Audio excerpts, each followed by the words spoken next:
Do you ever feel like you're a nobody who can't possibly make a difference in the kingdom of God? If so, I hope this video encourages you today. This week we're reading from Luke chapter 6, and there's so many lessons we could pull from this chapter. For example, this is where Jesus delivers his Sermon on the Plain, which is the equivalent of what Matthew records as the Sermon on the Mount. But I want to focus on a lesson that comes earlier than that. In verse 13, it says that Jesus called his disciples to himself, and he handpicked 12 of them to be his apostles. And we're given the list of their names beginning in verse 14.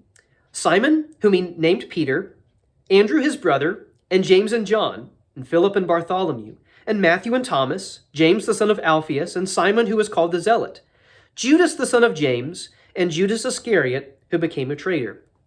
As you look at the list of those men there's probably some that stand out to you. Simon Peter, he comes first. He's kind of the lead apostle, the spokesman for the rest. He would later on deny knowing the Lord, and later on in Acts chapter 2, he'd preach the gospel. Very big name there. We also read about Matthew the tax collector and doubting Thomas as we know him today.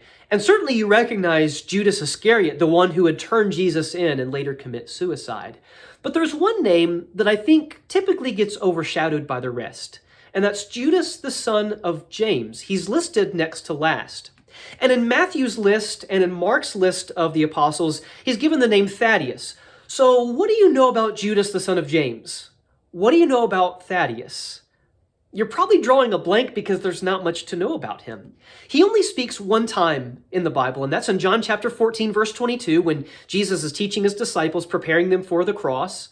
And Judas asks for clarification. He just asks a simple question. What do you mean by this, Jesus? We don't ever have any recorded sermons by him. We don't have any miracles that he does that's recorded. In fact, we only know about him at one place in the book of Acts. Acts chapter 1, Jesus has ascended to the Father, and he told his disciples to go back to Jerusalem and wait for the promise of the Spirit to come. And so they do that. And we're given another list of the disciples. When they had entered the city, they went up to the upper room where they were staying. That is Peter and John and James and Andrew, Philip and Thomas, Bartholomew and Matthew, James the son of Alphaeus, and Simon the Zealot, and Judas the son of James, aka Thaddeus. The presence of Thaddeus here says something to us. It says something about the power of quiet, steady, and consistent faithfulness to the Lord. Thaddeus was the kind of guy that served in the background, not necessarily in the foreground like Peter or Paul would later on. But he's serving in the background, someone who doesn't get a lot of attention or spotlight or mic time, but he's there serving, still serving the Lord. In Acts chapter 2, when Peter preaches the gospel on the day of Pentecost, we don't read about Thaddeus, but he's there. In Acts chapter 5, when all the apostles are arrested and Peter and John stand up and boldly say, we're going to continue preaching the Lord, Thaddeus was there.